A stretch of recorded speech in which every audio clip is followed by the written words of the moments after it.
Price lord. ಕರ್ತನ ನಾಮಕ್ಕೆ ಸ್ತೋತ್ರ ಉಂಟಾಗಲಿ. ಯೇಸು ಕ್ರಿಸ್ತನ ನಾಮದಲ್ಲೇ ಶಾಲೋಮ್.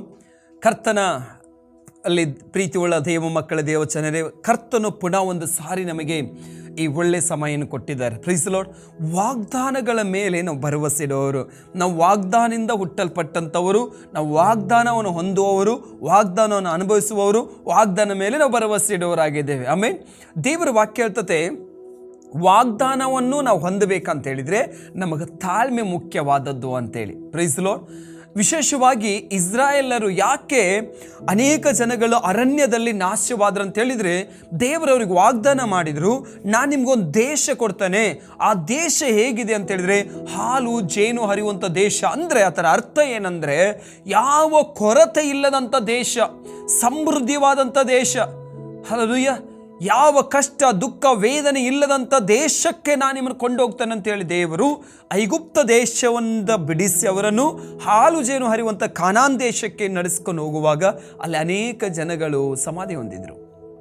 ಕಾರಣ ಏನು ಗೊತ್ತುಂಟ? ದೇವರು ಹೇಳಿದಂಥ ಆ ದೇಶಕ್ಕೆ ಪ್ರವೇಶ ಮಾಡಲಿಕ್ಕಾಗಲಿಲ್ಲ, ಅದನ್ನು ಅನುಭವಿಸಲಿಕ್ಕೆ ಆಗಲಿಲ್ಲ. ಯಾಕೆ ಅನುಭವಿಸಲಿಕ್ಕಾಗಲಿಲ್ಲ ಅಂತ ಹೇಳಿದರೆ, ಅವರು ವಾಗ್ದಾನ ಮೇಲೆ ನಂಬಿಕೆ ಇಡಲಿಲ್ಲ, ಅವರು ಭರವಸೆ ಇಡಲಿಲ್ಲ. Price lord. ಆದರೆ ವಾಗ್ದಾನ ಮೇಲೆ ನಂಬಿಕೆ ಇಟ್ಟು ವಾಗ್ದಾನ ಮಾಡಿದ ಆತನನ್ನು ನಂಬಿಕೊಂಡು ಹೋಗ್ತಾ ಇರುವಂಥ ಒಂದು ವ್ಯಕ್ತಿ ಯಾರಂತ ಹೇಳಿದ್ರೆ, ಇವತ್ತು ನಾನು ನಿಮ್ಮ ಮುಂದೆ ತೆಗೆದುಕೊಂಡು ಬರುವಂಥ ದೇವರ ಏನಂದರೆ ಪ್ರವಾದಿ ಅಂತ ಹೇಳ್ಬೋದು, ಸೇವಕ ಅಂತ ಹೇಳ್ಬೋದು, ಹಲ್ಲೆಲೂಯಾ, ಒಳ್ಳೆ ನಾಯಕನ ಅಂತ ಹೇಳ್ಬೋದು, ಒಳ್ಳೆ ಲೀಡರ್ ಅಂತ ಹೇಳ್ಬೋದು. Praise lord. ಯೆಹೋಶುವನು. ಈ ಯೆಹೋಶುವನು ಯಾರು ಅಂತ ಹೇಳಿದರೆ, ಯೆಹೋಶುವನು ಮೋಸೆಯ ಶಿಷ್ಯನಾಗಿದ್ದ. ಈತನು ತುಂಬ ನಂಬಿಗಸ್ತನಾಗಿರ್ತಾನೆ. ಒಂದು ಸಾರಿ ಇಸ್ರಾಯೇಲರಲ್ಲಿ 12 ಕುಲಗಳಿದ್ದು, ಆ 12 ಕುಲದಲ್ಲಿ ಒಬ್ಬೊಬ್ಬರ ನಾಯಕರನ್ನು ಮೋಸೆ ಹಾಲು ಜೇನು ಹರಿಯುವಂಥ ದೇಶವನ್ನು ನೋಡ್ಕೊಂಬಂಡ್ರಿ ಹೇಗಿದೆ ಅಂತೇಳಿ ಕಳಿಸುವಾಗ ಯೆಹೋಶುವನನ್ನು ಸಹ ಕಳಿಸ್ತಾನೆ. ಯೆಹೋಶುವನು ಹೋಗಿ ನೋಡ್ಕೊಂಡು ಬರ್ತಾರೆ. 12 ಜನ ಸಹ ನೋಡ್ಕೊಂಡು ಬರುವಾಗ 10 ಜನ ನೆಗೆಟಿವ್ ಮಾತಾಡ್ತಾರೆ, 2 ಜನ ಮಾತ್ರ ಪಾಸಿಟಿವ್ ಮಾತಾಡ್ತಾರೆ. ಬಂದು ಹೇಳ್ತಾ ಇದ್ದಾರೆ, ಆ ದೇಶ ಮೋಶೆ ನಾವು ನೋಡಿದ್ದೇವೆ, ಆ ದೇಶ ತುಂಬ ಆಶ್ವಾಸಲ್ಪಟ್ಟದ್ದು, ಆ ದೇಶ ತುಂಬ ಸಮೃದ್ಧಿವಾದದ್ದು, ದೇವರು ಹೇಳ್ದಂಗೆನೇ ಆ ದೇಶ ಇದೆ ನಮಗೆ ಅಂತೇಳಿ. ಆದರೆ ಇನ್ನೊಂದು ಮಾತನ್ನು ಅವ್ರು ಹೇಳ್ತಾರೆ, ಮೋಶೆ ಆದರೆ ನಾವು ಆ ದೇಶವನ್ನು ಸ್ವಾಧೀನ ಮಾಡ್ಕೊಳ್ಳಿಕ್ಕಾಗೋದಿಲ್ಲ. ಯಾಕೆ ಮೋಸೆ ಕೇಳುವಾಗ, ಆ ದೇಶದಲ್ಲಿ ಭಯಂಕರ ಬಲಿಷ್ಠರಿದ್ದಾರೆ, ಆ ದೇಶದಲ್ಲಿ ಯುದ್ಧ ವೀರರಿದ್ದಾರೆ, ಯುದ್ಧ ಶೂರರಿದ್ದಾರೆ ಅಂತೇಳಿ. ಜನರೆಲ್ಲ ಅಳಲಿಕ್ಕೆ ಸ್ಟಾರ್ಟ್ ಮಾಡಿದ್ರು, ಜನರೆಲ್ಲ ಗೊಬ್ಬೆ ಹೊಡ್ಲಿಕ್ಕೆ ಸ್ಟಾರ್ಟ್ ಮಾಡಿದ್ರು. ಅಯ್ಯೋ, ನಾವು ಇಲ್ಲೇ ಅರಣ್ಯದಲ್ಲಿ ಸಾಯ್ಬೇಕು ಮೋಶೆ ಅಂತೇಳಿ. ಯೆಹೋಶುವ ಕಾಲೇಬ್ ಅವ್ರನ್ನ ಹೇಳ್ತಾರೆ, ಯಾಕೆ ನೀವು ಅವರನ್ನು ನೋಡಿ ಯಾಕೆ ಭಯ? ಹೌದು, ನಿಜವಾಗ್ಲೂ ಅವ್ರು ಇದ್ದಾರೆ, ದೊಡ್ಡ ದೊಡ್ಡ ಜನರೇ ನಿಜ. ಆದರೆ ಅವರನ್ನು ನೋಡಿ ಯಾಕೆ ನೀವು ಭಯ ಪಡ್ತೀರಿ? ನಮ್ಮ ಒಳಗಿರುವಾತನು ದೊಡ್ಡವನಾಗಿದ್ದಾನಲ್ಲವಾ? ಅಪೊಸ್ತಲ ಪೌಲನು ಹೀಗೆ ಹೇಳ್ತಾನೆ, ಯೋಹಾನ ಬರೆದ ಪತ್ರಿಕೆಯಲ್ಲಿ 4ನೇ ಅಧ್ಯಾಯ 4ನೇ ವಚನ ಹೀಗೆ ಹೇಳ್ತತೆ, ಲೋಕದಲ್ಲಿ ಇರುವವತನಕ್ಕಿಂತಲೂ ನಿಮ್ಮಲ್ಲಿ ಇರುವತನ ಹೆಚ್ಚಿನವನಾಗಿದ್ದಾರೆ, ಆದ ಕಾರಣ ಸುಳ್ಳು ಪ್ರವಾದಿಗಳನ್ನು ನೀವು ಜಯಿಸಿದ್ದೀರಿ. ಯೆಹೋಶುವ ಮತ್ತು ಕಾಲೇಬ್ ಹೇಳ್ತಾರೆ, ಭಯ ಪಡಬೇಡ್ರಿ, ಅವರಿಗೆ ನಮ್ಮ ದೇವರು ನಮಗೆ ಛಯ ಕೊಡ್ತಾರೆ, ನಮ್ಮ ದೇವರು ನಡೆಸ್ತಾರೆ. ಕೆಂಪು ಸಮುದ್ರ ಹಿಬ್ಬಾಗ ಮಾಡಿದ ದೇವರು ಇದು ದೊಡ್ಡ ವಿಷಯ ಅಲ್ಲ ಅಂತ ಹೇಳುವಾಗ ಸಹ ಜನರೆಲ್ಲ 10 ಜನರೊಂದಿಗೆ ಸೇರಿ ಗೊಬ್ಬೆ ಹೊಡ್ಲಿಕ್ಕೆ ಆರಂಭ ಮಾಡಿದ್ದಾರೆ. ದೇವರೊಂದು ನಿರ್ಣಯಕ್ಕೆ ಬಂದರು, ಮೋಶೆ ಎಲ್ಲ ಜನರನ್ನು ಹಾಳು ಮಾಡಿಬಿಡ್ತಾನೆ, ನಾಶ ಮಾಡ್ತಾರೆ. ಯಾಕೆ? ಅವ್ರು ಕೇಳ್ತಾ ಇದ್ದಾರೆ, ನಾವು ಇಲ್ಲೇ ಸಾಯ್ಬೇಕಾ, ಇಲ್ಲೇ ಸಾಯ್ಬೇಕಾ? ಅವ್ರು ಅಲ್ಲೇ ಸತ್ತೋಗ್ಲಿ. 20 ವರ್ಷದ ಒಳಪಟ್ಟಂಥವರು ಮಾತ್ರ ಎಲ್ಲಿ ಹೋಗ್ತಾರೆ? ಕಾನಾನ್ ದೇಶಕ್ಕೆ ನಾನು ಕರ್ಕೊಂಡು ಹೋಗ್ತಾನೆ ಅಂತೇಳಿ. ಈಗ ದೇವರು ಆದರೆ ನನ್ನ ಮೇಲೆ ಭರವಸೆ ಇಟ್ಟು ನನ್ನ ವಾಗ್ದಾನವನ್ನು ನಂಬಿ ಹೋಗ್ತಾ ಇರುವಂಥ ಯೆಹೋಶುವ ಆಗಿರ್ಬೋದು, ಕಾಲೇಬ್ ಆಗಿರ್ಬೋದು, ಅವರು ಆ ದೇಶವನ್ನು ನೋಡ್ತಾರೆ ಅಂತೇಳಿ ದೇವರ ವಾಕ್ಯ ಹೇಳ್ತದೆ. ಯೆಹೋಶುವನಿಗೆ ದೇವರೊಂದು ವಾಗ್ದಾನ ಮಾಡಿತು. ಯೆಹೋಶುವನ ಕರೆಯುವಾಗ ದೇವರು ಮೋಸೆ ಸಂಗಡ ಇದ್ದಂಥ ಯೆಹೋಶುವನ ನಂಬಿಗಸ್ತನಾಗಿದ್ದ. ಮೋಸೆ ಕಾಲ ಮುಗಿದು ಹೋಗುವಾಗ ಆ ಸೇವೆಯನ್ನು ದೇವರು ಯೆಹೋಶುವನಿಗೆ ಕೊಡ್ತಾರೆ.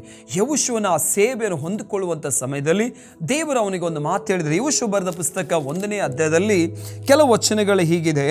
ಓಕೆ, 5ನೇ ವಚನ, 1ನೇ ಅಧ್ಯಾಯ 5ನೇ ವಚನ ಹೀಗೆ ಹೇಳ್ತದೆ, ಜೀವಮಾನವೆಲ್ಲ ಒಬ್ಬರು ನಿನ್ನ ಮುಂದೆ ನಿಲ್ಲರು, ನಾನು ಮೋಸೆ ಸಂಗಡ ಇದ್ದ ಹಾಗೆ ನಿನ್ನ ಸಂಗಡ ಇರುವೆನು, ನಿನ್ನನ್ನು ಕೈ ಬಿಡುವುದಿಲ್ಲ, ತೊರೆದು ಬಿಡುವುದಿಲ್ಲ, ಸ್ಥಿರಚಿತ್ತನಾಗಿರು, ಧೈರ್ಯದಿಂದ ಇರು, ಯಾಕಂದರೆ ನಾನು ಈ ಜನರ ಪಿತೃಗಳ ಪ್ರಮಾಣ ಮಾಡಿಕೊಟ್ಟ ದೇಶವನ್ನು ಇವರಿಗೆ ನೀನೇ ಸ್ವಾಧೀನಪಡಿಸಬೇಕು. ನನ್ನ ಸೇವಕನಾದ ಮೋಶೆ ನಿನಗೆ ಬೋಧಿಸಿದ್ದ ಧರ್ಮ ಉಪದೇಶವನ್ನೆಲ್ಲ ಕೈಗೊಂಡು ನಡೆಯುವುದರಲ್ಲಿ ಸ್ಥಿರಚಿತ್ತನಾಗಿರು, ಪೂರ್ಣ ಧೈರ್ಯದಿಂದ ಇರು, ಅದನ್ನು ಬಿಟ್ಟು ಎಡಕ್ಕಾಗಲಿ ಬಲಕ್ಕಾಗಲಿ ಹೋಗಬೇಡ, ಆಗ ನೀನು ಎಲ್ಲಿ ಹೋದರೂ ಕೃತಜ್ಞನಾಗುವಿ. ದೇವರ ವಾಕ್ಯ ಹೇಳ್ತತೆ, ನನ್ನ ವಾಕ್ಯವು ನಿನ್ನಲ್ಲಿ ಇರಲಿ, ನನ್ನ ವಾಕ್ಯ ಅನುಸಾರವಾಗಿ ನಡಿ, ನನ್ನ ವಾಕ್ಯ ಬಿಟ್ಟು ಎಡಕ್ಕಾಗಲಿ ಬಲಕ್ಕಾಗಲಿ ತಿರುಗಬೇಡ ಯೆಹೋಶುವನೇ, ನಾನು ಮೋಸೆಸ್ ಸಂಗಡ ಇದ್ದ ಹಾಗೆ ನಿನ್ನ ಸಂಗಡಲ್ಲಿ ಇರ್ತೇನೆ ಅಂತ ದೇವರು ಹೇಳಿದ್ರು. ಇದನ್ನು ಯೆಹೋಶುವ ದೃಢವಾಗಿ ನಂಬಿದ್ದ. ಯೆಹೋಶುವ ನಂಬಿ ಮುಂದೆ ಹೋಗಿ ದೇವರವನು ಈ 3 ಸಂಗತಿ ಹೇಳ್ತಾರೆ. ಯೆಹೋಶುವ ನನ್ನ ಮೇಲೆ ಭರವಸೆ ಇಡು, ನನ್ನ ವಾಕ್ಯ ಅನುಸಾರವಾಗಿ ನಡಿ, ಪರಿಶುದ್ಧತೆಯಲ್ಲಿ ಜೀವಿಸು ಅಂತೇಳಿ. ಇದೇ ಪ್ರಕಾರ ಆತನ ಮುಂದೆ ಹೋಗುವಂಥ ಸಮಯದಲ್ಲಿ ಒಂದೇನಂತ ಹೇಳಿದರೆ ಒಂದು ಕಾರ್ಯ ಉಂಟಾಗ್ತತೆ. ಯಾವುದಂತ ಹೇಳಿದ್ರೆ 3ನೇ ಅಧ್ಯಾಯಕ್ಕೆ ಬರುವಾಗ ಯೋರ್ದಾನ್ ಹೊಳೆ, ಆಮೇಲೆ ಯೋರ್ದಾನ್ ಹೊಳೆ ಅವ್ರ ಮುಂದ್ಗಡೆ ಬರ್ತದೆ. ಪ್ರಿಯರೇ, ನಾವಲ್ಲಿ ನೋಡ್ತೇವೆ ಯೋರ್ದಾನ್ ಹೊಳೆ ಹೇಗೆ ಅಂತ ಹೇಳಿದರೆ ಅದು ದಡ ಮೀರಿ ಹರಿಯುವಂಥ ಹೊಳೆ, ಸುಗ್ಗಿ ಕಾಲದಲ್ಲಿ ದಡ ಮೀರಿ ಹರಿತಾ ಇರುವಂಥ ಹೊಳೆ ಅಂತ ದೇವರ ವಾಕ್ಯ ಹೇಳ್ತತೆ. ನೋಡಿ 3ನೇ ಅಧ್ಯಾಯದಲ್ಲಿ ಬರುವಾಗ ದೇವರ ವಾಕ್ಯ ಹೇಳ್ತತೆ, ಈ ಯೋರ್ದಾನ್ ಹೊಳೆಯಿಂದ ಏನಂತ ಹೇಳಿದ್ರೆ ಅವ್ರನ್ನ ದಾಟಿಸೋರು ಯಾರೂ ಇರುವುದಿಲ್ಲ. ದೇವರು ವಾಗ್ದಾನ ಮಾಡಿದ್ದಾರೆ, ಜನರು ಸಹ ನಂಬಿದ್ದಾರೆ. ವಾಗ್ದಾನ ನಂಬಿ ಯೆಹೋಶುವನ ಮುಂದೆ ಹೋಗುವಾಗ ಅವನಿಗೆ ತಡೆಯಾಗಿ ಬಂತು. ಪ್ರೀತಿಯುಳ್ಳ ದೇವ ಮಕ್ಕಳೇ, ಪ್ರೀತಿಯುಳ್ಳ ದೇವ ಜನರೇ, ಇವತ್ತು ನೀನು ದೇವರ ಮಗನಾಗಿದ್ದಿ, ನೀನು ದೇವರ ಮಗಳಾಗಿದ್ದಿ, ನೀನು ಪ್ರಾರ್ಥನೆ ಮಾಡುವನಾಗಿದ್ದಿ, ನೀನು ಪ್ರಾರ್ಥನೆ ಮಾಡುವಳಾಗಿದ್ದಿ, ಪರಿಶುದ್ಧತೆಯಲ್ಲಿ ಜೀವಿಸ್ತಾ ಇರಬಹುದು, ನಂಬಿಗಸ್ತರು ನೀವು ಆಗಿರ್ಬೋದು, ವಾಕ್ಯದಲ್ಲಿ ನೆಲೆ ನಿಂತವ್ರು ನೀವು ಆಗಿರ್ಬೋದು. ಆದರೂ ಸಹ ನಿಮಗೆ ವಿರೋಧಿಗಳು ಬಂದೇ ಬರ್ತತೆ, ವಿರೋಧವಾದ ಸಂಗತಿಗಳು ಬರ್ತತೆ, ತಡೆಗಳು ಬರ್ತತೆ. ಹಲ್ಲೆಲೂಯಾ. ಆದ್ರೆ ಒಂದು ನಮಗೆ ಭರವಸೆ ಇರಬೇಕು, ನನ್ನ ದೇವರು ಎಲ್ಲ ತಡೆಗಳನ್ನು ಮುರಿದು ನನ್ನ ನಡೆಸ್ತಾನೋ ಅಂತ ನಂಬಿಕೆ ನಮಗಿರಬೇಕು. ಯಾರ ಜೀವಿತದಲ್ಲಿ ಹಲ್ಲೆಲೂಯಾ ತಡೆ ಬರದೇ ಇದೆ ಹೇಳಿ? ದೇವರ ವಾಕ್ಯ ಹೇಳ್ತದೆ, ಕೀರ್ತನೆ ಬರೆದ ಪುಸ್ತಕ 34ನೇ ಅಧ್ಯಾಯ ಹಲ್ಲೆಲೂಯಾ ಅದರಲ್ಲಿ 19ನೇ ವಚನದಲ್ಲಿ ದೇವರ ವಾಕ್ಯ ಹೇಳ್ತದೆ ಏನಂದ್ರೆ, ನೀತಿವಂತನಿಗೆ ಬರುವಂಥ ಕಷ್ಟಗಳು ಅನೇಕವಿದ್ದರೂ ಯೆಹೋವನವೆಲ್ಲವುಗಳಿಂದ ಬಿಡಿಸ್ತಾನೆ ಅಂತೇಳಿ. ಹಾಗಾದ್ರೆ ನೀತಿವಂತಳಾದಂಥ ನೀನು, ಪರಿಶುದ್ಧ ಮಾರ್ಗದಲ್ಲಿ ನಡೆಯುವಂಥ ನೀನು, ಪ್ರಾರ್ಥನೆ ಮಾಡುವಳ ನೀನು, ನಿನ್ನ ಜೀವಿತಕ್ಕೆ ವಿರೋಧವಾದ ಸಂಗತಿಗಳು ಬರ್ತದೆ. ಆದರೆ ನೀನು ಒಂದು ನಂಬಿಕೆ ಇಡಬೇಕು, ನನ್ನ ದೇವರಾದ ಯೇಸು ಕ್ರಿಸ್ತನ ಮೇಲೆ. ನನ್ನ ದೇವರು ನಡೆಸ್ತಾರೆ, ನನ್ನ ದೇವರು ಕಾಯ್ತಾರೆ, ನನ್ನ ದೇವರ ಕಾಪಾಡ್ತಾರೆ. ಯಾಕಂದ್ರೆ ದೇವರ ವಾಕ್ಯ ನಿಮ್ಮನ್ನು ಕರೆದಾತನು ನಂಬಿಗಸ್ತನು, ಆತನು ತನ್ನ ಕಾರ್ಯಗಳನ್ನು ಸಾಧಿಸ್ತಾನೆ. ಇವತ್ತು ನನ್ನ ಕರೆದಾತನು ಯಾವ ಮನುಷ್ಯರಲ್ಲ, ನನ್ನ ಕರೆದಾತನ ದೇವರು. ನಾವು ಅವರ ಮೇಲೆ ನಂಬಿಕೆ ಇಟ್ಟು ಜೀವಿಸ್ತೇವೆ ಅಂತೇಳಿ. ಹಲ್ಲೆಲೂಯಾ. ಯೆಹೋಶುವನಿಗೆ ದಡ ಮೀರಿ ಹರಿತಾ ಇದೆ. ದೇವರು ಹೇಳಿದ್ರು ಜನರಿಗೆ ಹೋಗ್ಲಿಕ್ಕೆ ಹೇಳು ಅಂತೇಳಿ. ಯೆಹೋಶುವ ಯಾಜಕರ ಹತ್ರ ಬಂದು ಮಾತಾಡ್ತಿದ್ದಾನೆ, ನೀವು ಹೋಗ್ರಿ ಮುಂದೆ ಅಂತೇಳಿ. ಅಲ್ಲಿವರೆಗೆ ಅವರ ಅದ್ಭುತ ಕಾಣಲಿಲ್ಲ. ಅಲ್ಲಿ ನೋಡಿದವರು ಯಾರು ಅಂತ ಹೇಳಿದ್ರೆ ಯೆಹೋಶುವ ನೋಡಿದ್ದಾನೆ, ಹಿಂದೆ ಆಗದಂಥ ಸಂಗತಿಗಳು. ನೋಡ್ರಿ ದೇವರ ವಾಕ್ಯ ಹೀಗೆ ಹೇಳ್ತತೆ, 3ನೇ ಅಧ್ಯಾಯ 4ನೇ, ಆದರೆ ನಿಮಗೂ ಮಂಜೂಷಕ್ಕೆ ಸುಮಾರು 2000 ಮೊಳ ಅಂತರವಿರಬೇಕು, ಹತ್ತಿರ ಹೋಗಬಾರದು. ಹೀಗೆ ನೀವು ಹೋಗತಕ್ಕ ಮಾರ್ಗವು ನಿಮಗೆ ಗೊತ್ತಾಗುವುದು, ಆ ಮಾರ್ಗದಲ್ಲಿ ನೀವು ಮುಂಚೆ ಬರಲಿಲ್ಲವಲ್ಲ ಅಂದರು. ದೇವರೇ ಹೇಳಿದ್ರು, ನಿಮಗೊಂದು ಮಾರ್ಗವನ್ನು ತೋರಿಸ್ತೇನೆ, ಆ ಮಾರ್ಗದಲ್ಲಿ ನೀವು ನಡೀಲಿಲ್ಲ, ಆ ಮಾರ್ಗವನ್ನು ನೀವು ಕಾಣಲಿಲ್ಲ, ಹೊಸದಾಗಿ ನಡೀತಾ ಇದ್ದೀರಿ ನೀವು. ಯಾಕಂತ ಹೇಳಿದ್ರೆ ದೇವರು ಕೆಂಪು ಸಮುದ್ರವನ್ನು ಒಣಗಿಸಿ ನಡೆಸ್ಕೊಂಡು ಬಂದಂಥ ಆ ಜನಾಂಗಗಳು ಸತ್ತೋಗ್ಬಿಟ್ಟಿದ್ದಾರೆ. ಈಗ ಇರುವಂಥ ಸಂತತಿಗಳು ಇವರು ಕೇಳಿದ್ದಾರೆ ಅಷ್ಟೇ. ಕೆಂಪು ಸಮುದ್ರ ನಮ್ಮ ಅಪ್ಪ ಹೇಳ್ತಾ ಇದ್ರು, ನಮ್ಮ ಅಜ್ಜ ಹೇಳ್ತಾ ಇದ್ರು, ಕೆಂಪು ಸಮುದ್ರ ದೇವರು ಇಬ್ಬಾಗ ಮಾಡಿದಾರಂತೆ, ಒಣನೆಲ ಮೇಲೆ ದೇವರ ಜನರನ್ನು ನಡೆಸ್ಕೊಂಬಂದ್ರಂತೆ, ಹೇಗೆ ಇರ್ಬೋದು ಅಂತ ಹೇಳಿ ಸ್ಟೋರಿ ಕೇಳಿದ್ರು. ಅದಕ್ಕೆ ದೇವರು ಹೇಳ್ತಾ ಇದ್ದಾರೆ, ನೀವು ಆ ಮಾರ್ಗದಲ್ಲಿ ನಡಿಲಿಲ್ಲ, ಈಗ ನಾನು ನಿಮ್ಮ ಆ ಮಾರ್ಗದಲ್ಲಿ ನಡೆಸ್ತೇನೆ ಅಂತೇಳಿ. ಈಗ ಅವರು ಯಾರ ಮೇಲೆ ಭರವಸೆ ಇಟ್ರು ಅಂತ ಹೇಳಿದ್ರೆ ದೇವರ ಮೇಲೆ ಭರವಸೆ ಇಟ್ರು. ಪ್ರಿಯರೇ, ನಿನ್ನನ್ನು ಹೆದರಿಸಲಿಕ್ಕಾಗಿ, ನಿನ್ನ ವಾಗ್ದಾನದಿಂದ ನಿನ್ನನ್ನು ಬಿಡಿಸಲಿಕ್ಕಾಗಿ, ವಾಗ್ದಾನದಿಂದ ನಿನ್ನನ್ನು ತಪ್ಪಿಸಲಿಕ್ಕಾಗಿ ಅನೇಕ ತಡೆಗಳು ಬರ್ತದೆ. ಯಾಕಂತ ಹೇಳಿದ್ರೆ ನೀನು ವಾಗ್ದಾನ ಮಾಡಿದ ಆತ ನಂಬಿಗಸ್ತನಾದ ದೇವರಾದ ಕಾರಣ ಆತನು ನಿನ್ನ ನಡೆಸ್ತಾನೆ, ಆತ ನಿನ್ನ ಕೊರತೆಗಳು ತೀರಿಸ್ತಾನೆ, ಆತ ನಿನ್ನ ಕರಡದ ಮೇಲೆ ಕೆತ್ತನಂತ ಇದೆ ಶತ್ರು ಗೊತ್ತುಂಟು. ಆದ ಕಾರಣ ಏನಂತಿದ್ರೆ ನಿನಗೆ ಬರಬೇಕಾದಂಥ ಆಶೀರ್ವಾದ ತಡೆ ಮಾಡ್ತಿರ್ತೆ. ನಿನಗೆ ಬರಬೇಕಾದಂಥ ಪ್ರಮೋಷನ್, ನಿನಗೆ ಸಿಗಬೇಕಾದಂಥ ಪೋಸ್ಟು, ನಿನಗೆ ಸಿಗಬೇಕಾದಂಥ ಪೊಸಿಷನ್, ನಿನಗೆ ಬರಬೇಕಾದಂಥ ಆಶೀರ್ವಾದ, ನಿನಗೆ ಬರಬೇಕಾದಂಥ ಸಮೃದ್ಧಿ, ಹಲ್ಲೆಲೂಯಾ, ಅದು ಅನೇಕ ತಡೆಗಳು ಬಂದು ನಿಲ್ತತೆ ಅಡ್ಡ. ಯಾಕೆ? ನಿನಗದು ಮುಟ್ಟಬಾರ್ದು, ನೀನು ಅದರ ಒಟ್ಟಿಗೆ ಪ್ರವೇಶ ಮಾಡಬಾರ್ದು, ನೀನು ಅದನ್ನು ಅನುಭವಿಸಬಾರ್ದು ಅಂತೇಳಿ. ಆದರೆ ಪ್ರಾರ್ಥನೆ ಮಾಡುವಂಥ ದೇವರ ಮಕ್ಕಳು ನಾವು ಒಂದು ಭರವಸೆ ಇರಬೇಕು, ನಾನು ದೇವರ ನಂಬಿ ಹೋಗ್ತೇನೆ. ಪರಿಸ್ಥಿತಿ ಏನೇ ಇರಲಿ ನಮ್ಮ ಜೀವಿತದಲ್ಲಿ, ಯಾರೇ ನನ್ನ ಕೈ ಬಿಟ್ಟು ಹೋಗಲಿ, ಹಲ್ಲೆಲೂಯಾ, ಏನೇ ನನ್ನ ಜೀವಿತದಲ್ಲಿ ನಡೆದರೂ ಸಹ ನಮಗೊಂದು ಭರವಸೆ ಇರಬೇಕು, ನಾನು ದೇವರ ನಂಬಿ ಮುಂದೆ ಸಾಗ್ತಾನೆ ಅಂತೇಳಿ. ಇಟ್ಟಂತ ಮುಂದೆ ಹೆಜ್ಜೆಯನ್ನು ಹಿಂದೆ ಇಡಬಾರ್ದು ದೇವ ಮಕ್ಕಳೇ. ಇವತ್ತು ಅನೇಕ ಸಂಗತಿಗಳ ಬಂದು ನಮ್ಮನ್ನು ಎದುರಿಸ್ತದೆ, ರೋಗ ಬಂದು ನಮ್ಮನ್ನು ಹೆದರಿಸ್ತದೆ. ನಾನು ನಿನ್ನ ಸಾಯಿಸಿ ಬಿಡ್ತಾನೋ, ನಿನ್ನ ಕೊಂಡೋಗಿ ಬಿಡ್ತಾನೋ ಅಂತೇಳಿ. ಒಂದು ದಿನ ನಾನು ಬೆಳಿಗ್ಗೆ ಎದ್ದು ಬ್ರಷ್ ಮಾಡುವಂಥ ಸಮಯದಲ್ಲಿ ಹಲ್ಲು ಉಜ್ಜುವಾಗ, ಅದನ್ನು ಉಗಿಯುವಾಗ ಅಲ್ಲಿ ಬಾಯಿಯಿಂದ ಬ್ಲಡ್ ಬರ್ತಾ ಇತ್ತು. ಒಂದೇ ಸಲ ಸೈತಾನ ನನಗೆ ಏನು ಆಲೋಚನೆ ತೆಗೆದುಕೊಂಡು ಬಂದಂತಿದ್ರೆ, ನನ್ನ ತಂದೆ ತೀರಿ ಹೋಗುವಾಗ ಕ್ಯಾನ್ಸರ್ ರೋಗದಲ್ಲಿ ತೀರಿ ಹೋಗಿದ್ರು. ಬ್ರಷ್ ಮಾಡುವಾಗ ನಾನು ಅಲ್ಲಿ ಉಗಿಯುವಾಗ ಬ್ಲಡ್ ಬಂತು. ಸೈತಾನನು ಸಡನ್ಲಿ ನನ್ನ ಮೈಂಡಿಗೆ ಒಂದು ಆಲೋಚನೆ ತೊಗೊಂಬಂದದ್ದು, ನಿನ್ನಪ್ಪ ಹೇಗೆ ಸತ್ರು? ನನ್ನಪ್ಪ ಕ್ಯಾನ್ಸರಿಂದ ಸತ್ರು. ಕ್ಯಾನ್ಸರ್ ಎಲ್ಲಿ? ನಿನ್ನ ಅಪ್ಪನ ಬ್ಲಡ್ಡಲ್ಲಿ ಕ್ಯಾನ್ಸರ್ ರೋಗ ಆಳಿಕೆ ಮಾಡ್ತಾ ಇತ್ತು. ಹಾಗಾದರೆ ಅದು ಸಹ ನಿನ್ನ ಅಪ್ಪನ ಬ್ಲಡ್ಡಿಂದನೇ ಬಂದಿದೆ, ಹುಟ್ಟಿದೆಯಲ್ಲ ನೀನು. ಆ ಬ್ಲಡ್ ನಿನ್ನ ಒಳಗಿದ್ದ ಕಾರಣ ನಿನಗೆ ಸಹ ಕ್ಯಾನ್ಸರ್ ರೋಗ. ನನಗೆ ಒಂದೇ ಸರಿ ಭಯ ಆದಂಗಾಯಿತು. ಆದರೆ ನಾನು ದೇವರ ವಾಕ್ಯ ಹರಕೆ ಮಾಡಲಿಕ್ಕೆ ಸ್ಟಾರ್ಟ್ ಮಾಡಿದೆ. ಶತ್ರುವೇ, ನೀನನ್ನು ಮುಟ್ಲಿಕ್ಕಾಗೋದಿಲ್ಲ. ಹಲ್ಲೆಲೂಯಾ. ಸೈತಾನ ನಿನ್ನನ್ನು ಮುಟ್ಲಿಕ್ಕಾಗೋದಿಲ್ಲ. ಯಾವ ರೋಗ ನನಗಿಲ್ಲ. ನಾನು ಆರೋಗ್ಯದಾಯಕನಾಗಿದ್ದೇನೆ. ಆತನ ಬಾಸುಂಡೆಗಳಿಂದ ನಾನು ಗುಣ ಹೊಂದಿದಂಥ ವ್ಯಕ್ತಿಯಾಗಿದ್ದೇನೆ. ನಾನು ದೇವರ ಸೇವಕನಾಗಿದ್ದೇನೆ. ನಾನು ಅನೇಕ ಜನಗಳನ್ನು ನಡೆಸೋನಾಗಿದ್ದೇನೆ. ನಾನು ರೋಗದಲ್ಲಿ ಸಾಯುವುದಿಲ್ಲ. ನಾನು ಆರೋಗ್ಯದಾಯಕನ ಹುಟ್ಟಿದ ಕಾರಣ ಆರೋಗ್ಯವುಳ್ಳವನಾಗಿದ್ದೇನೆ ಅಂತೇಳಿ. ನಾನು ಯೇಸು ನನ್ನ ತಂದೆಯಿಂದ ಬಂದಂಥ ರಿಲೇಷನ್ನಿಂದ, ತಂದೆಯಿಂದ ಬಂದಂಥ ಶಾಪ ರೋಗದಿಂದ ದೇವರನ್ನು ಬಿಡಿಸಿದ್ದಾನೆ. ಇವತ್ತು ನನ್ನ ಶರೀರ ಒಳಗೆ ಹರಿತಾ ಇರುವಂಥ ಯೇಸುವಿನ ರಕ್ತ ಅಂತೇಳಿ ನಾನು ಹರಿಕೆ ಮಾಡಲಿಕ್ಕೆ ಸ್ಟಾರ್ಟ್ ಮಾಡಿದೆ. ಹಲ್ಲೆಲೂಯಾ. ಶತ್ರು ಬಂದು ನಮ್ಮೊಂದಿಗೆ ಮಾತನಾಡ್ತಾನೆ, ಕುಗ್ಗಿಸ್ಲಿಕ್ಕೆ ನೋಡ್ತಾನೆ, ನಿನ್ನನ್ನು ಬೀಳಿಸ್ಲಿಕ್ಕೆ ನೋಡ್ತಾನೆ. ನೀನು ಬಿದ್ದಂಥ ವ್ಯಕ್ತಿಯಾಗಿದ್ದರೆ ನೀನು ಯಾವತ್ತೂ ಹೇಳದ ಹಾಗೆ ಆತನ ಪ್ರೇರೇಪಿಸ್ತಾನೆ ನಿನ್ನನ್ನು.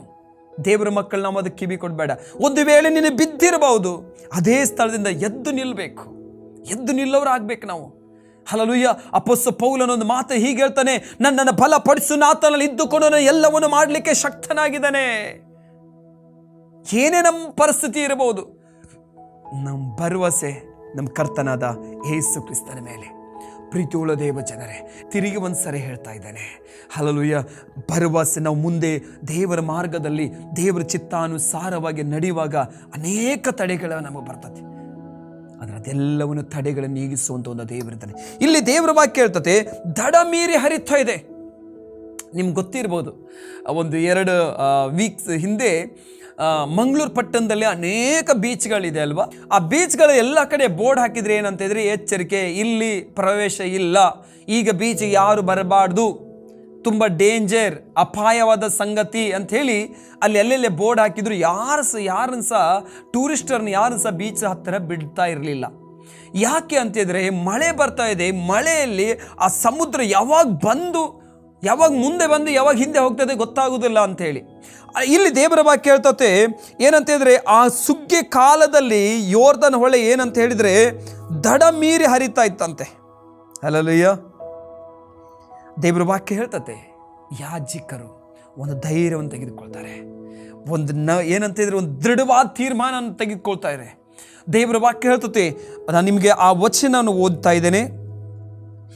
3ನೇ ಅಧ್ಯಾಯ 13ನೇ ವಚನದಲ್ಲಿ, ಸರ್ವ ಲೋಕದ ಒಡೆಯನಾದ ಯೆಹೋವನ ಒಡಂಬಡಿಕೆಯ ಮಂಜೂಷವು ಹೊರುವ ಯಾಜಕರು ತಮ್ಮ ಕಾಲುಗಳನ್ನು ಯೋರ್ದನ್ ಹೊಳೆಯಲ್ಲಿ ನೀರಿನಲ್ಲಿ ಇಡುತ್ತಲೇ ಮೇಲಿನಿಂದ ಬರುವ ನೀರು ಮುಂದೆ ಹೋಗದೆ ಅಲ್ಲೇ ರಾಶಿಯಾಗಿ ನಿಂತುಕೊಳ್ಳುವುದು ಎಂದು ತಿಳಿಸಿದನು. ದೇವರ ವಾಕ್ಯ ಹೇಳ್ತತೆ, ನೀವು ಹೋಗಿ ಹೆಜ್ಜೆ ಇಟ್ಟರೆ ಸಾಕು, ಅಲ್ಲಿ ನೀರೆಲ್ಲ ಸ್ಟಾಪ್ ಆಗಿಬಿಡ್ತದೆ ಅಂತೇಳಿ.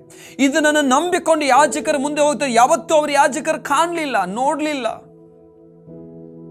ಹಿಂದೆ ಆದಂಥ ಸಂಗತಿಯನ್ನು ನೋಡಲಿಲ್ಲ. First time. ಅದಕ್ಕೆ ದೇವರು ವಾಕ್ಯ, ನೀವು ಹಿಂದೆ ಎಂದೇ ನೋಡಲಿಲ್ಲ, ಈಗ ಹೊಸ ಮಾರ್ಗಕ್ಕೆ ನಿಮಗೆ ನಡೆಸ್ಕೊಂಡು ಹೋಗ್ತಾನೆ. ಸಮುದ್ರದ ಒಳಗೆ ನಿಮಗೆ ಮಾರ್ಗ ಮಾಡಿದನು, ಹೊಳೆಯ ಒಳಗೆ ನಿಮ್ಮ ಮಾರ್ಗ ಮಾಡಿದ ನೀವು ಯಾವತ್ತೂ ನೋಡಲಿಲ್ಲ, ಇವತ್ತು ನೀವು ಕಾಣ್ತೀರಿ ಅಂತೇಳಿ. ಅದಕ್ಕೆ ನಿಮ್ಮ ಮುಂದೆ ಬರುವಂಥ ಸಮಸ್ಯೆಗಳು ಏನೇ ಆಗಲಿ, ಪ್ರಾಬ್ಲಮ್ಗಳು ಏನೇ ಆಗಲಿ, ದೇವಜನರು ನಾವು ಒಂದು ಆಲೋಚನೆ ಮಾಡಬೇಕು. ವಿಮೋಚನೆ ಕಾಂಡ 14ನೇ ವಚನದಲ್ಲಿ ದೇವರ ವಾಕ್ಯ ಹೀಗೆ ಹೇಳ್ತತೆ, ಏನಂತೆ, ಇಸ್ರಾಯೇಲರೇ ನೀವು ಎಲ್ಲರೂ ಮೌನವಾಗಿರ್ರಿ, ನೀವು ಯಾಕೆ ಚಿಂತಿಸ್ತೀರಿ, ಯಾಕೆ ಗಲಿಬಿಲಿ ಮಾಡ್ಕೋತೀರಿ? ಇಂದು ಕಾಣುವಂಥ ಐಗುಪ್ತರನ್ನ ಇನ್ನು ಎಂದಿಗೂ ಕಾಣುವುದಿಲ್ಲ.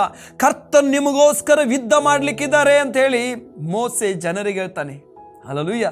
ಇಲ್ಲಿ ದೇವರ ವಾಕ್ಯ ಹೇಳ್ತತೆ, ಓಕೆ, 14ನೇ ಓದು, ಜನರು ಯೋರ್ದನ್ ಹೊಳೆಯಿಂದ ದಾಟುವಕ್ಕೋಸ್ಕರ ತಮ್ಮ ಡೈರಿಗಳನ್ನು ಕಿತ್ತುಕೊಂಡು ಹೊರಟರು. ಒಡಂಬಡಿಕೆ ಮಂಜೂಷ ಹೊತ್ತ ಯಾಜಕರು ಅವರು ಮುಂದೆ ಇದ್ದರು. ಮಂಜೂಷವನ್ನು ಹೊತ್ತ ಯಾಜಕರು ಯೋರ್ದನಿಗೆ ಬಂದು ನೀರಿನಲ್ಲಿ ತಮ್ಮ ಕಾಲುಗಳನ್ನು ಅದ್ದುತ್ತಲೇ ಸುಗ್ಗಿ ಕಾಲದಲ್ಲಿ ದಡ ಮೀರಿ ಹರಿಯುತ್ತಿರುವ ಯೋರ್ದನ್ ಹೊಳೆಯು ನೀರು ನಿಂತು ಹೋಯಿತು. ಏನಂತೆ? ದಡ ಮೀರಿ ಹರಿತಾ ಇತ್ತಂತೆ ಯೋರ್ದನ್ ಹೊಳೆ. ಸುಗ್ಗಿ ಕಾಲ ಅಂತ ಹೇಳಿದ್ರೆ ಮಳೆ ಟೈಮ್. ಆ ಟೈಮ್ದಲ್ಲಿ ಏನಂತ ಅದನ್ನು ಹೆದರಿಸ್ತಾ ಇತ್ತು, ಭಯಪಡಿಸ್ತಾ ಇದೆ. ಇವತ್ತು ಪರಿಸ್ಥಿತಿ ಬಂದು ನನ್ನ ಭಯಪಡಿಸ್ತಾ ಇದೆ. ಮುಂದಿಟ್ಟ ಹೆಜ್ಜೆನ ಹಿಂದಿಡಬೇಡ. ನೀನು ಯೇಸು ಸ್ವಾಮಿಯೊಂದಿಗೆ ನಡೀತಾ ಇದೆ ಅಂತ ಹಿಂದಿಡಬೇಡ. ಪರಿಸ್ಥಿತಿಗಳು ಏನಾಯಿತು, ನನ್ನ ದೃಷ್ಟಿ ನನ್ನ ಕರ್ತನ ಮೇಲೆ ಇರಲಿ.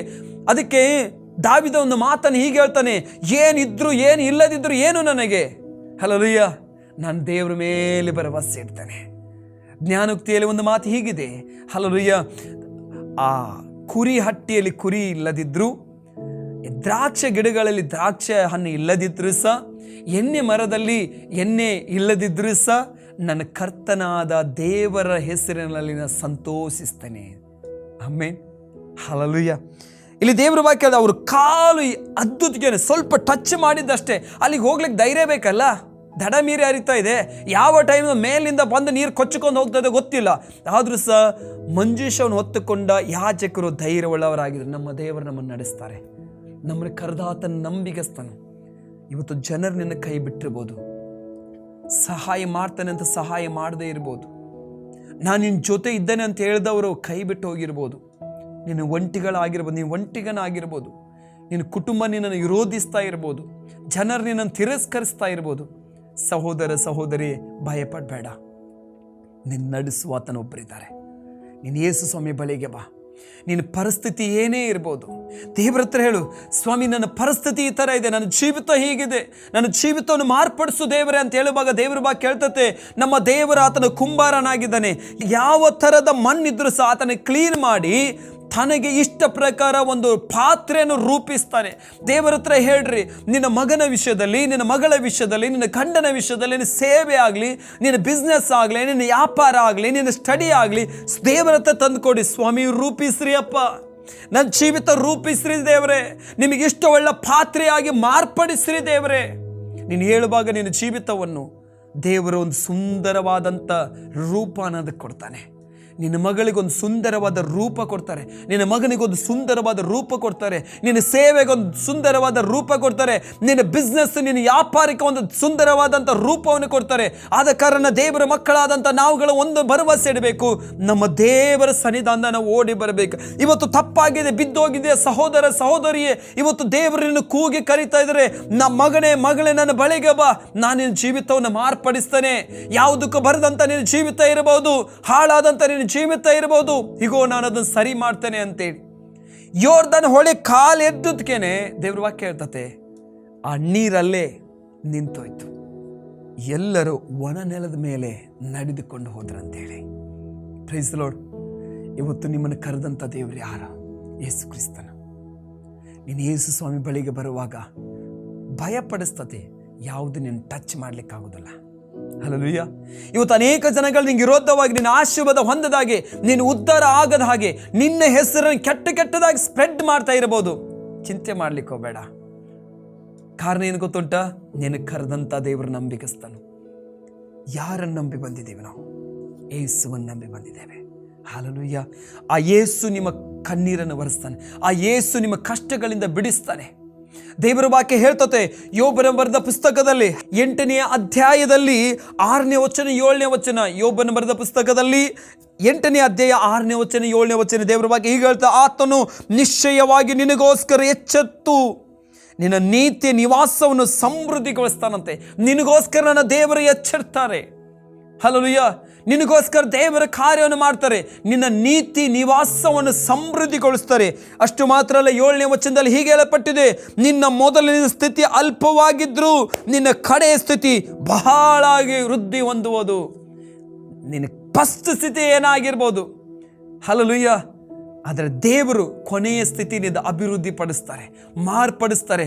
ಆದ ಕಾರಣ ದೇವ ಮಕ್ಕಳೇ, ನೀವು ಶತ್ರುವಿಗೆ ಸವಾಲು ಹಾಕಬೇಕು, ನನ್ನನ್ನು ಕರೆದಾತನ ಆತನು ಜೀವಿಸುವ ದೇವರಾಗಿದ್ದಾನೆ. ಇವತ್ತು ನಾವು ಯಾರನ್ನು ನಂಬಿ ಬರ್ತಾ ಇದ್ದೇವೆ ಗೊತ್ತುಂಟಾ? ಯಾರನ್ನು ನಂಬಿ ಜೀವಿಸ್ತಾ ಇದ್ದೇವೆ ಗೊತ್ತುಂಟಾ? ಜೀವವುಳ್ಳ ದೇವರು. ದೇವರ ಬಿಟ್ಟು ಹೋಗಬೇಡ್ರಿ ಮಕ್ಕಳೇ. ಹಲ್ಲೆಲೂಯಾ. ಶತ್ರುವಿಗೆ ಸವಾಲು ಹಾಕಿ ಹೇಳಬೇಕು.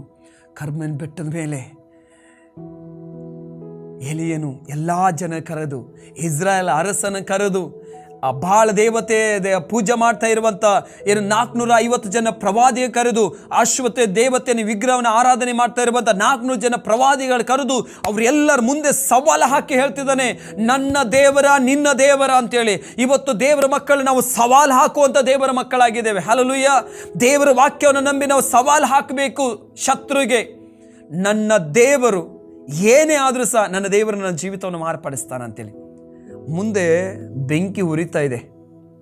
ಹಲ್ಲೆಲೂಯಾ. ದಾನಿಯೇಲ ಬರೆದ ಪುಸ್ತಕ 3ನೇ ಅಧ್ಯಾಯದಲ್ಲಿ ಮುಂದೆ ಬೆಂಕಿ ಉರಿತಾ ಇದೆ. ಅದರಿಂದ 15, 16, 17ನೇ ವಚನದಲ್ಲಿ ದೇವರ ವಾಕ್ಯ ಹೇಳ್ತತೆ, ಶದ್ರಕ್ ಮಿಶಕ್ ಅಬೇದ್ನೆಗೋ ಒಂದು ಏನಂದರೆ ಅರಸನ್ ಹೇಳ್ತಿದ್ದಾನೆ, ನಾನು ನಿಲ್ಲಿಸಿದ ಬಂಗಾರದ ಮೂರ್ತಿಗೆ ನೀವು ಅಡ್ಡ ಬೀಳಬೇಕಂತೇಳಿ. ನನ್ನ ಕೈಯಿಂದ ನಿಮ್ಮನ್ನು ಬಿಡಿಸಬಲ್ಲ ಯಾವ ದೇವರು ಇರುವುದಿಲ್ಲ ಅಂತ ದೇವರಿಗೆ ಸವಾಲಾಗ್ತಿದ್ದಾನೆ. ಅದಕ್ಕೆ ಅವ್ರು ಹೇಳಿದ್ರು, ಅರಸೇ ಇದು ನಿಂಗೆ ತಿಳಿದಿರಲಿ, ನನ್ನ ದೇವರು ಈ ಬೆಂಕಿ ಒಳಗಿಂದ ಬಿಡಿಸಲಿಕ್ಕೆ ಶಕ್ತನಾಗಿದ್ದಾನೆ. ಒಂದು ವೇಳೆ ಆತನು ಬಿಡಿಸಲಿಲ್ಲ ಅಂತ ಹೇಳಿ ಸಹ ನಾವು ಸಾಲಿಗೆ ಸಹ ಸಿದ್ಧ ಇದ್ದೇವೆ. ನಮ್ಮ ದೇವರಿಗೋಸ್ಕರ ಏನು ಸಹ ನಾವು ಮಾಡಲಿಕ್ಕೆ ರೆಡಿ ಇದ್ದೇವೆ ಅಂತೇಳಿ. ಇವತ್ತು ನಾವು ಸವಾಲು ಹಾಕುವಂಥ ಸಂತತಿ ಆಗಬೇಕು.